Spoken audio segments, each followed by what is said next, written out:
Welcome to Red 50. Thank you for tuning in to another video. If you're new to the channel, thank you for stopping by. Make sure to subscribe and hit the notification bell so you don't miss out on future videos.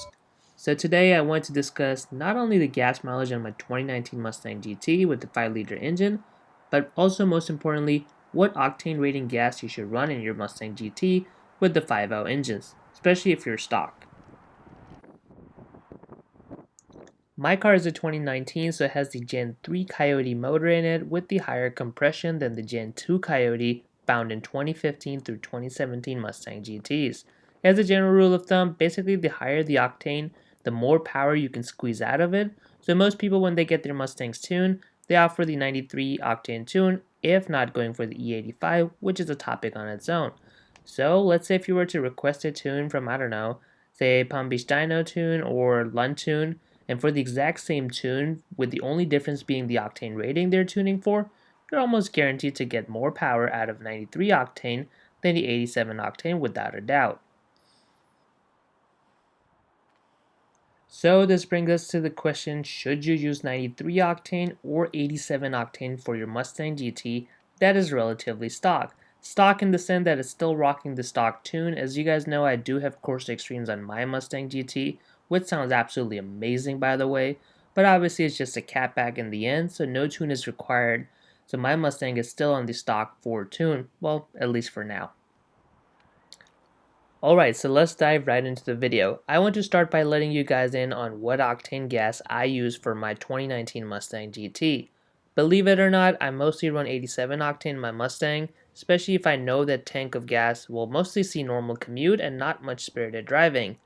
Now, before you guys go run down in the comment section that I should not cheap out on my fuel, and if I'm going to have a V8, I should expect the cost associated with it, which obviously you guys aren't wrong, but hear me out on this one.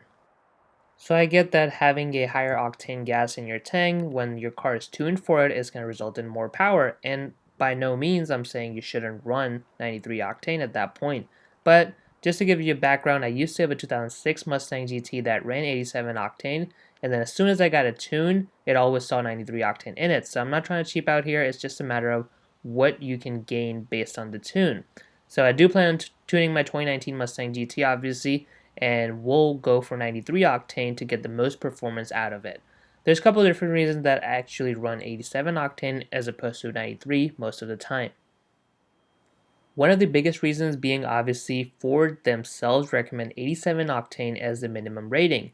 They do state that this may result in less power with 87 octane, and I believe their claim is 1 to 2% less power.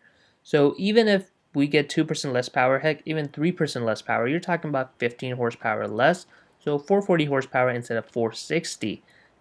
And once you factor in for the wheel horsepower, you're probably looking at even less of a loss than you would with the crank horsepower. So I don't know about you guys, but I definitely won't be able to tell the difference with the 15 horsepower maybe. It's just too small of a decrease to actually feel it, which brings us to the second reason. Initially, I thought for racing I will accept that I will lose maybe some of the races because that 15-20 horsepower could have given me the edge, but since I'm losing out on it, cars that are like similar spec'd out, I may lose or even do neck and neck where I should have pulled ahead. But since 99% of my drives are commute or just average driving with some spirited runs here and there, but no actual racing where 15 horsepower, 20 horsepower is going to cost me a race or something, it makes sense to run 87 octane more than 93 octane. Again, Ford themselves recommend it, so I don't see what could go wrong.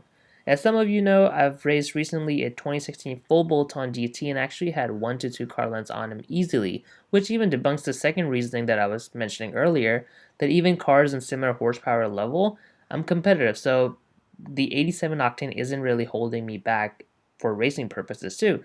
Again, not to mention that Ford recommends it, claiming only slight power loss.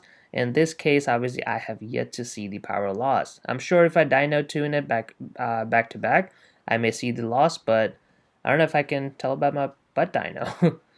I do ensure that the fuel or the gas I get is top tier, so 87 octane is actually the cleanest I can get, and the engine isn't having to work hard. There's this website that shows you actually the top tier gas stations. I will leave the link in the description below for you to check it out. But you will see the majority of the big names there and even some small ones. What this does is ensures that they pass, I believe, a certain standardized test, and they basically, whatever they're advertising, if 87 is 87 octane, some of the smaller stations who are not properly certified, they may claim it's 87, but it might be like 86 or 85, which obviously results in potential engine damage. Now let's talk about the fuel economy of my 2019 Mustang GT that normally sees 87 octane fuel in it.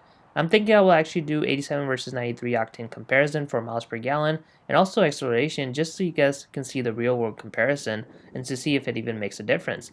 But anyways, I roughly average 20 to 21 miles per gallon, which consists of 50-50 split between city and highway driving. It's got some spare runs in it in each tank, so I think it's pretty good that I'm able to get 21 miles per gallon with a 5-liter engine, making almost 460 horsepower.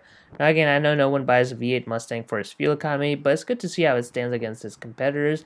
And even if you're upgrading to a Mustang from maybe a 4-cylinder or like some other car, you can kind of see what your fuel is going to be compared to the power you're gaining. On a 300-mile trip, I actually saw 27 to 28 miles per gallon, where it was purely highway driving and I was really gentle with the car.